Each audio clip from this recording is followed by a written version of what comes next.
심폐소생술.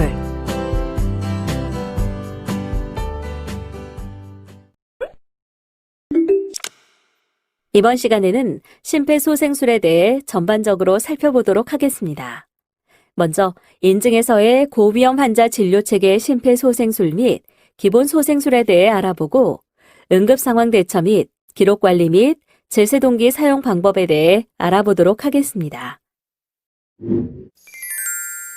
이번 차시는 심폐소생술의 이해 시간으로 오늘은 인증에서의 고위험 환자 진료체계 심폐소생술과 기본소생술에 대해 알아보고 응급상황 대처 및 기록관리 및 제세동기 사용법에 대해 살펴보겠습니다. 이번 시간에 학습할 내용에 대한 학습 목표를 알아보겠습니다. 오늘 학습을 마치고 나면 여러분들은 인증에서의 고위험 환자 진료체계 심폐소생술과 기본소생술에 대해 알고 필요시 이를 즉시 적용할 수 있습니다. 또한 응급상황 대처 및 기록관리에 대해 설명하고 제세동기 사용법에 대해 알고 필요시 적용할 수 있습니다. 그럼 지금부터 본격적인 학습을 시작해 보도록 하겠습니다.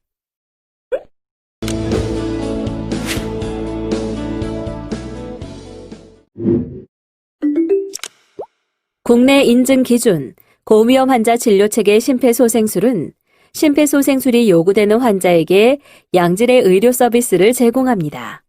조사 목적은 양질의 심폐소생술을 보장할 수 있는 규정을 수립하며 직원들이 이를 숙지하여 일관성 있고 능숙하게 대처할 수 있도록 관리하기 위해서입니다. 조사 항목은 다음과 같습니다. 심폐소생술에 관련된 규정이 있다. 직원은 심폐소생술이 필요한 상황에 대처할 수 있다. 심폐소생술을 위한 필요 물품 및 의약품을 관리한다. 적시에 제세동기를 사용할 수 있다입니다. 심폐소생술 관련 규정에는 다음과 같은 내용을 포함해야 하는데요. 규정에 따라 직원은 심폐소생이 필요한 상황 발생 시 연락체계 및 대응체계를 알고 있어야 하며 규정에 따라 필요 물품 및 의약품을 적절히 구비하고 심폐소생이 필요한 상황 발생 시 즉시 사용할 수 있도록 관리해야 합니다. 또한 규정에 따라 적시에 제세동기를 구비 및 관리하고 심폐소생이 필요한 상황 발생 시 사용할 수 있도록 직원을 교육해야 합니다. 또한 심폐소생술 불필요에 대한 동의서를 받아야 합니다.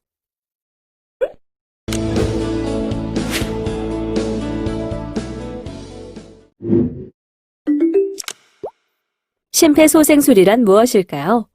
심폐소생술이란 자발순환이 정지된 환자에게 자발순환이 유지 또는 회복되도록 시행하는 흉부압박, 인공호흡, 투약 등의 술기 및 처치를 뜻합니다.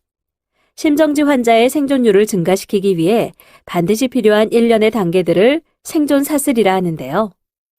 심정지가 일단 발생되면 환자를 정상으로 회복시키는 것은 매우 어려우므로 심정지 발생 가능성이 높은 고위험 환자들을 선별하여 심정지 발생을 예방하는 노력이 우선적으로 시행되어야 합니다. 심정지가 발생된 경우에는 목격자가 심정지 상태를 신속하게 인지하고 즉시 응급의료체계에 신고해야 합니다. 신고를 한 이후에는 목격자가 현장에서 심폐소생술을 시행하고 신고받은 응급의료체계는 신속히 환자 발생 현장에 도착하여 제세동을 포함한 전문 소생술을 시행해야 합니다. 심정지 환자의 자발순환이 회복된 후에는 심정지 원인을 교정하고 통합적인 심정지 후 치료를 시행함으로써 심정지 환자가 신경학적으로 완전히 회복될 수 있도록 노력해야 합니다. 응급의료 종사자가 심폐소생술을 하는 것에 대해서는 법적인 문제가 없습니다. 기본소생술의 시행은 1급 응급구조사뿐 아니라 2급 응급구조사의 업무 범위에도 해당되며 의료인의 구체적 지시가 없어도 할 수 있습니다. 일반인에 대해서는 응급의료에 관한 법률 제5조에 응급환자를 발견한 때에는 즉시 이를 응급의료기관 등에 신고하여야 한다라는 신고 의무와 응급의료 종사자가 응급의료를 위하여 필요한 협조를 요청하는 경우에는 이에 적극 협조하여야 한다라는 협조 의무만을 규정하고 있습니다. 그러나 같은 법의 제4조에는 모든 국민은 응급 상황에서의 응급처치 요령, 응급의료기관 등의 안내 등 기본적인 대응 방법을 알 권리가 있으며 국가 및 지방자치단체는 이를 위한 교육, 홍보 및 필요한 조치를 강구하여야 한다라고 규정하고 있습니다. 따라서 심폐소생술을 모든 국민에게 교육하고 응급 상황에서 시행할 수 있게 하는 것은 국민의 기본 권리에 해당됩니다. 소아와 성인 사이에는 심정지 원인의 차이가 있으며 체구가 다르기 때문에 심폐소생술의 방법에도 약간의 차이가 있는데요. 심폐소생술에서 나이의 정의는 다음과 같습니다. 신생아는 출산된 때부터 4주까지, 영아는 만 1세 미만 아기, 소아는 만 1세부터 만 8세 미만까지, 성인은 만 8세부터입니다. 기본 소생술의 주요 내용과 순서에 대해 하단의 백넥 버튼을 눌러 살펴보세요.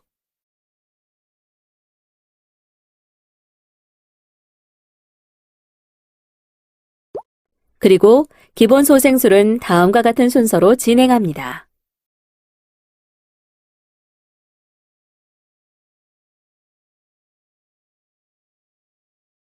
심폐소생술 시 가슴 압박에 의한 합병증이 발생할 수 있는데요.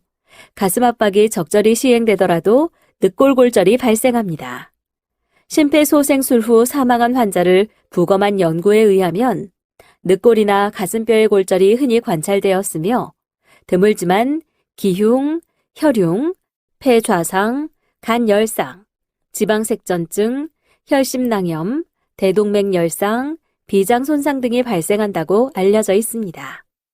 최근 연구 결과에 의하면 심정지로 오인되어 심폐소생술이 시작되더라도 심각한 합병증의 발생은 매우 드문 것으로 보고되고 있습니다.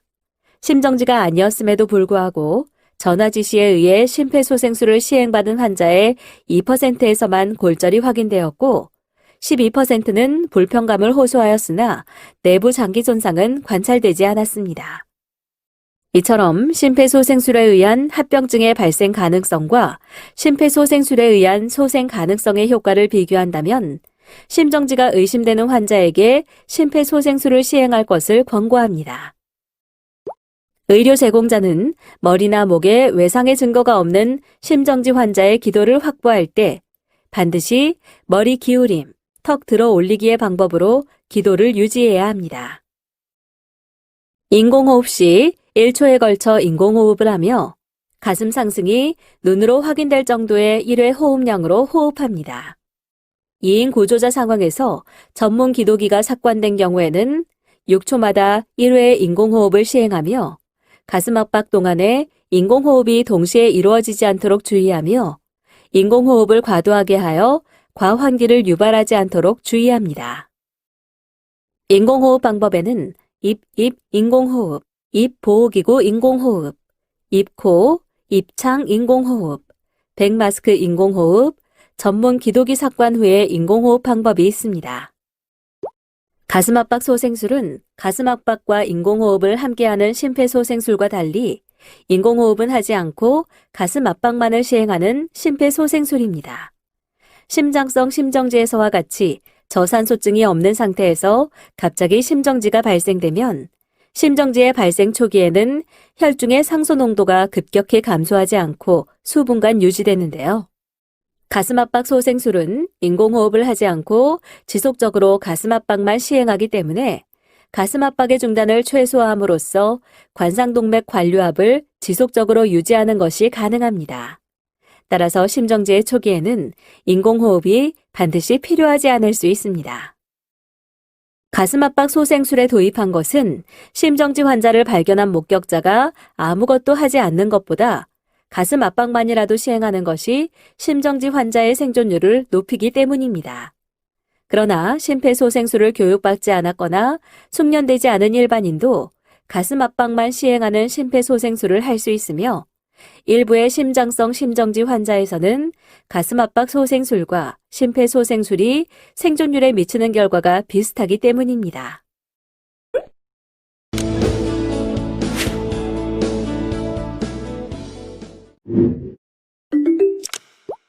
CPR 또는 이머전시 상황에서는 어떻게 해야 할까요?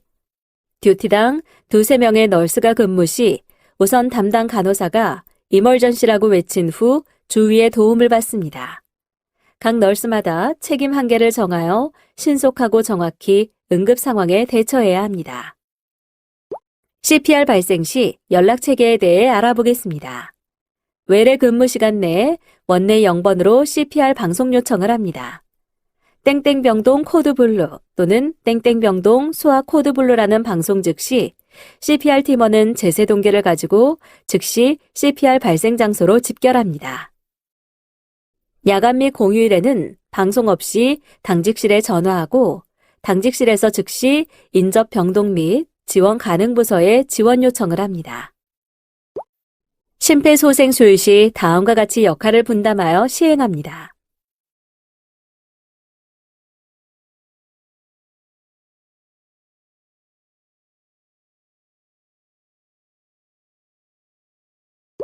그리고 심폐소생술 후에는 다음과 같은 내용을 기록합니다.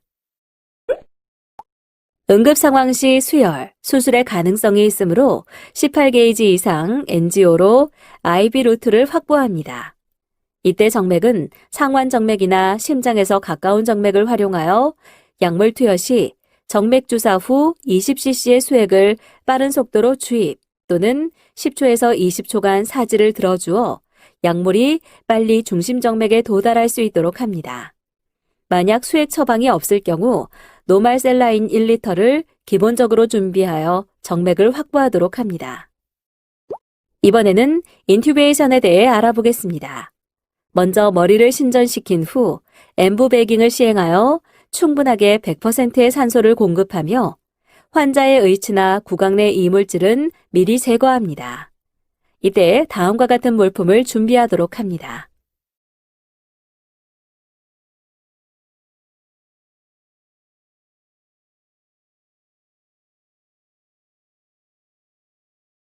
그리고 라링고스콥 세팅 후 의사에게 건네줍니다. 그러면 의사가 확인하고 환자에게 삽입합니다. 이 튜브는 성인과 소아용으로 준비할 수 있습니다. 성인의 경우 남자는 7.5에서 8.0mm, 여자는 7.0에서 7.5mm이며 소아는 하나의 새끼손가락 굵기 정도의 크기입니다. 삽입은 앞니 기준 21에서 23cm의 표시가 보이도록 삽입하며 스타일렛은 튜브보다 1.5cm 짧게 삽입한 후 끝을 구부립니다.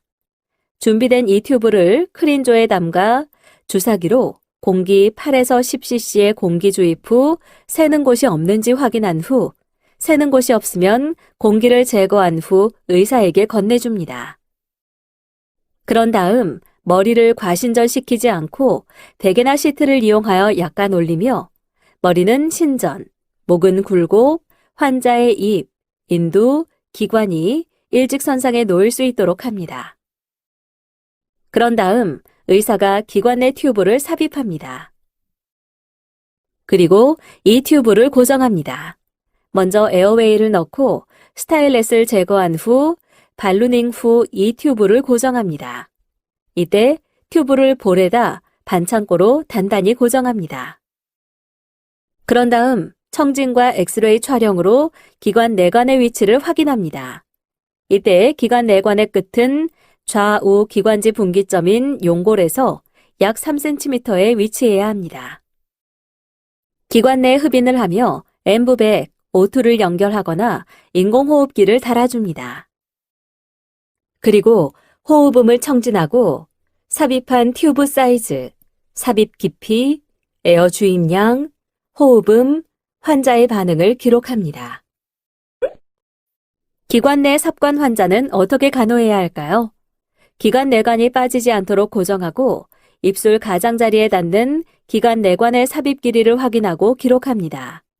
그리고 입 주위의 괴사와 신경 손상을 예방하기 위하여 매일 반대편으로 기관 내관의 끝을 옮겨주고 구강 간호를 시행합니다. 또한 분비물로 인한 기도 폐색을 예방하기 위해 가온, 가습, 기도 흡인 등을 시행하며 대상자가 기관 내관을 무는 것을 방지하기 위해 에어웨이를 삽입하도록 합니다. 이번에는 이머전시 차트 관리 방법에 대해 알아보겠습니다. 일단은 응급약물 목록입니다. 물품병 기재와 개수를 기재하며 약품명과 유효기간을 확인하고 파손 방지를 위해 정리정돈을 해야 합니다. 2단은 제세동기 물품을 보관합니다. 3단은 기관 내 삽관 준비 물품을 두는데요. 라링고스콥, 핸드앤블레이드, 에어웨이, 스타일렛 석션 카테터, 석션 밸브, 건전지, 대한쌍, 사이즈별 이튜브, 글로브, 마노미터를 보관합니다. 그리고 4단에는 수액 및 IV 재료를 준비해 둡니다. 마지막으로 5단에는 산소요법 기구를 둡니다. 그리고 주기적으로 응급카트 물품 점검 대장을 작성합니다.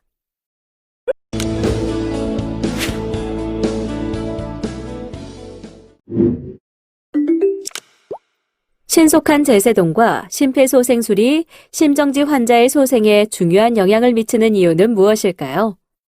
갑자기 발생한 심정지 환자의 가장 중요한 심장 리듬은 심실세동이며 심실세동의 유일한 치료 방법은 전기적 제세동입니다. 심실세동이 발생한 후 시간이 경과할수록 제세동의 성공 가능성은 떨어지며 심실세동은 수분 이내의 무수축 상태가 됩니다. 제세동기는 어떻게 사용할까요? 디피브릴레이터 온하고 EKG 리드를 붙입니다. 그런 다음 패드에 충분한 젤리를 바릅니다. 그리고 에너지를 선택합니다. 그런 다음 패드리나 본체의 차지 버튼을 눌러 충전합니다. 버튼이 끝나면 삐 하는 소리가 나는데요. 충전 상태를 확인한 후 다른 사람이 접촉하지 않도록 경고하고 자신도 떨어져 있음을 확인합니다. 비키세요를 주변에 3회 정도 외친 후 디스차지 버튼을 누른 후 패드를 건네받은 의사가 환자에게 쇼크를 시행합니다. 이때 우측 쇄골과 흉골이 만나는 부위와 좌측 유두 왼쪽과 애과 중앙선이 만나는 지점에 패드를 부착합니다. 자동 제세동기는 의료 지식이 충분하지 않은 일반인이나 의료 제공자들이 쉽게 사용할 수 있도록 환자의 심전도를 자동으로 분석하여 제세동이 필요한 심정지를 구분해주며 사용자가 제세동을 할 수 있도록 유도하는 장비입니다. 그렇기 때문에 신속하게 사용될 수 있도록 많은 사람들이 이용하는 공공장소에 설치되어야 하며 심정지 환자를 발견한 사람은 누구라도 지체 없이 자동 제세동기를 사용할 수 있어야 합니다. 우리나라에서는 공공보건의료기관, 구급차, 항공기, 철도 차량, 20톤 이상인 선박, 500세대 이상의 공동주택, 다중이용시설에는 자동 제세동기를 설치할 것을 법으로 규정하고 있습니다. 이 법에서의 다중이용시설은 철도 역사, 여객 자동차 또는 항만터미널, 5,000석 이상의 종합운동장, 중앙행정기관 또는 시도의 청사 등을 말합니다. 마지막으로 자동 제세동기 사용 방법에 대해 알아보겠습니다. 먼저 전원을 켭니다. 그런 다음 2개의 패드를 부착하고 심장 리듬을 분석합니다. 그리고 나서 제세동을 시행한 후 즉시 심폐소생술을 다시 시행하도록 합니다. ABGA의 검사 목적과 기존 참고치에 대해 살펴보시기 바랍니다.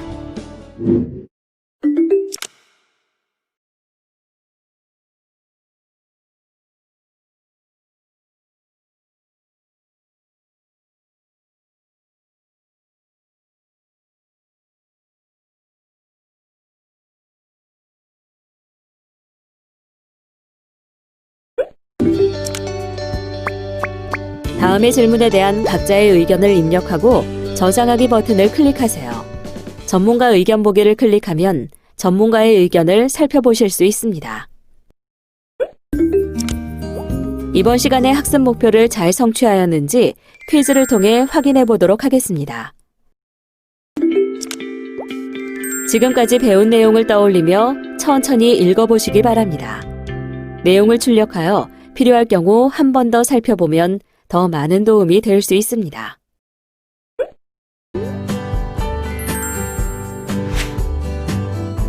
이번 시간에는 심폐소생술에 대해 살펴보셨습니다. 수고하셨습니다.